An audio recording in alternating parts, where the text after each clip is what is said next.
یہ مشکل دن ہیں، وبا کے دن ہیں، کرونا کے دن ہیں اور کرفیو کے دن ہیں. اس میں اکثر ساتھی پوچھ رہے ہیں کہ نماز کا کیا کریں، جماعت کا کیا کریں.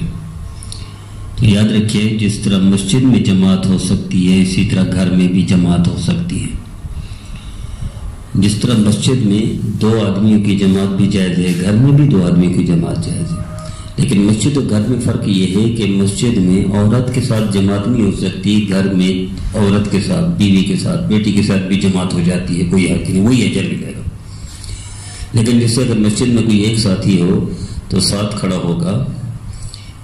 گھر میں اگر ایک اہلیہ ہو یا والدہ ہو یا بہن ہو تو پیچھے کھڑی ہوگی، وہ صف پچھلی صف میں کھڑی ہوگی، بس اتنا فرق ہے. لیکن اگر گھر میں مرد بھی ہوں ایسے حالات پہ نماز تو چھوڑنا جائز نہیں ہے. نماز تو جنگ میں چھوڑنا جائز نہیں ہے. نماز تو حضرت حسین رضی اللہ تعالیٰ جیسی ہستی نے بالکل تیروں کی بارش، تلواروں کے وار اور عین اس حالت میں کہ جب پتہ ہے دشمن اتنا بڑا نقصان کر سکتا ہے پھر بھی نماز نہیں چھوڑی. تو امت کے لیے کہاں نماز چھوڑے گی؟ امت کا سب سے بڑا فطرہ ہی نماز چھوڑنا ہے. امام غزالی رحمۃ اللہ علیہ نے لکھا کہ حضرت موسیٰ علیہ السلام کے دور میں ایک عورت آئی، انہوں نے کہا یا موسیٰ مجھ سے گناہ ہو گئے، ایک تو زنا ہو گیا، پھر عمل ہو گیا، بچہ پیدا ہو، اس کو میں نے قتل کر دیا، زانیہ بھی ہوں، قاتلہ بھی ہوں. تو حضرت موسیٰ علیہ السلام برداشت نہ کر سکے، ارشاد فرمایا جاؤ نکل جاؤ، کہ ہو سکتا ہے اللہ عذاب نہ آ جائے اللہ کا. تو چلی گئی، اللہ کی رحمت کو جوش ہے، حضرت جبرائیل کو بھیجا اللہ نے، موسیٰ آپ نے اس بڑی عورت کو جو توبہ کرنے آئی تھی، جو ندامت کے آنسو بہانے آئی تھی، جو معافی مانگنے آئی تھی، آپ نے اس کو بھگا دیا. آپ کو معلوم ہے اس سے، قاتلہ سے، زانیہ سے بڑا مجرم کون ہے؟ وہ مسلمان جو جان بوجھ کر ایک نماز چھوڑ دیتا ہے. تو نماز سب سے بڑا جرم ہی نماز ہے، سب سے بڑا عیب، سب سے بڑا گناہ بھی نماز ہے. نماز کا چھوڑنا ہے. اور ہم سمجھتے ہیں کہ شاید کرفیو میں نماز جائز نہیں. کیا ہوا؟ مسجد پابندی کوئی حرج نہیں. نبی کریم صلی اللہ علیہ وسلم نے ارشاد فرمایا کہ بارش ہو تو گھر میں نماز پڑھو. حضور نے نہیں فرمایا اگر پیاز کھاتے تو میری مسجد میں نہ آؤ. فقہاء نے نہیں لکھا کوئی عیب ہو تو مسجد میں نہ آؤ، کوئی پھوڑا نکلا ہو بدبو پیدا کرتا ہو مسجد میں نہ آؤ، کہ تمہیں نقصان ہو سکتا ہو تو مسجد میں نہ آؤ، باہر کوئی خطرہ ہو جان جانے کا تو بھی مسجد میں نہ، گھر میں پڑھو. تو اگر کرفیو ہو گئے، وبا ہو گئی، کرونا آ گیا، اس میں بھی گھر میں بھی جماعت ہو سکتی ہے. صرف مسجد کا جماعت الگ، ثواب الگ ہے، جماعت کا ثواب تو وہی ہے. تو حضرت عیسیٰ علیہ السلام تشریف لے جا رہے تھے ایک جگہ پہ، بہت شاداباد جگہ، سرسبز و شاداب، بہترین آبادی والی. کچھ عرصہ بعد گزرے تو وہاں ویرانی ہے. کھڑے ہو گئے، یا اللہ ماجرا کیا ہے؟ پہلے سرسبز و شاداب خوبصورت علاقہ تھا، اب ویران ہے. اللہ نے فرمایا یہاں سے ایک بے نمازی گزرا ہے.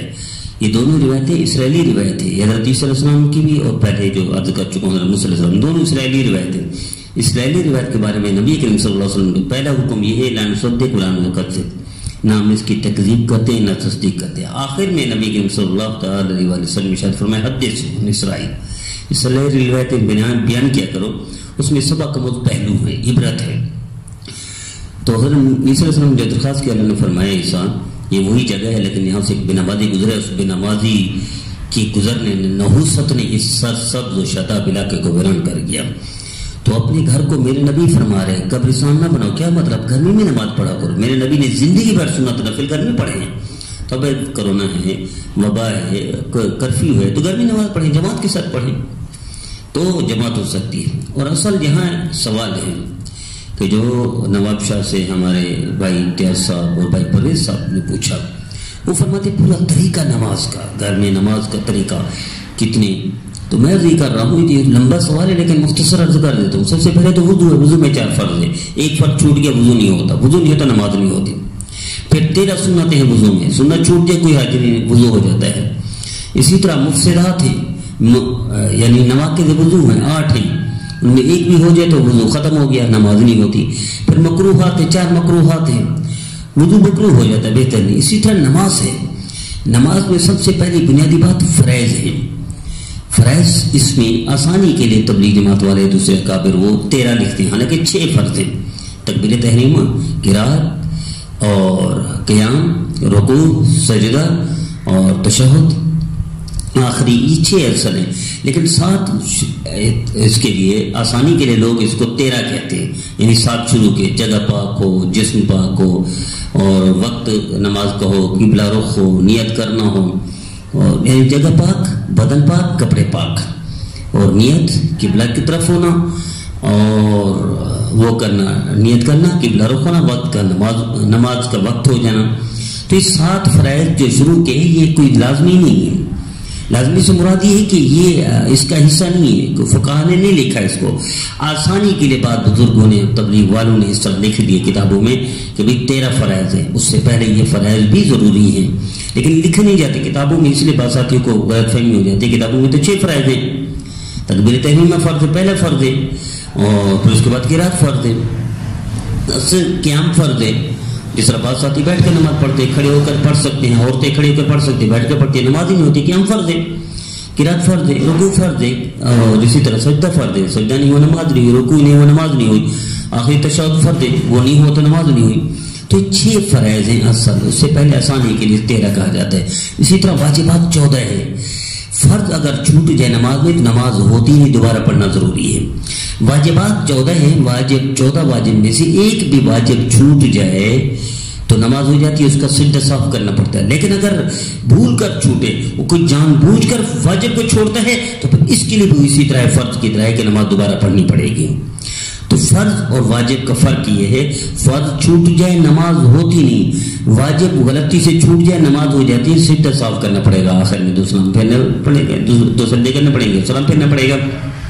تو یہ اسی طرح سنتیں ہیں. بعضوں نے اکابر نے آسانی کے لیے 20 سے اوپر سنتیں لکھی ہیں. بعض اکابر نے حضرت تھانوی رحمۃ اللہ تعالیٰ جیسی ہستیوں نے 50 سے اوپر سنتیں لکھی ہیں. تو اس کی تفصیل ہے، قیام میں اتنی سنتیں ہیں، رکوع میں اتنی سنتیں ہیں، سجدے میں اتنی سنتیں ہیں، قوموں میں اتنی سنتیں ہیں، جلسہ میں اتنی سنتیں ہیں، اور تشہد میں اتنی سنتیں ہیں، سلام میں اتنی سنتیں ہیں، وغیرہ وغیرہ. اس کی لمبی تفصیل ہے. تو انشاءاللہ عزیز بھائی امتیاز اور بھائی پرویز صاحب کے حکم پر ہم اس کی قسطوں میں بنا دیں گے. تو آج اتنا گزارش یہ ہے کہ وضو کریں تو ٹھیک کریں. 4 اگر جلدی ہو تو صرف 4 فرائض کا خیال رکھیں. 4 فرض یعنی پورے ہاتھ دھو لینا، پہلا فرض، پورا چہرہ دھو لینا، دوسرا فرض، چوتھا حصہ فرض سر کا مسح کر لینا، تیسرا فرض، پورے پاؤں دھو لینا ٹخنوں تک، یہ فرض ہے. یہ جلدی ہے اگر تو یہ صرف فرائض ادا کر دی تو نماز ہو جائے گی. پھر نماز میں اسی طرح 13 فرائض یعنی 7 باہر کے جو جیسے آسانی کے لیے لکھ دیا گیا، اصل 6 ہیں، 6 فرائض ہیں. اسی طرح وہ نہ ہو تو نماز ہی نہیں ہوتی.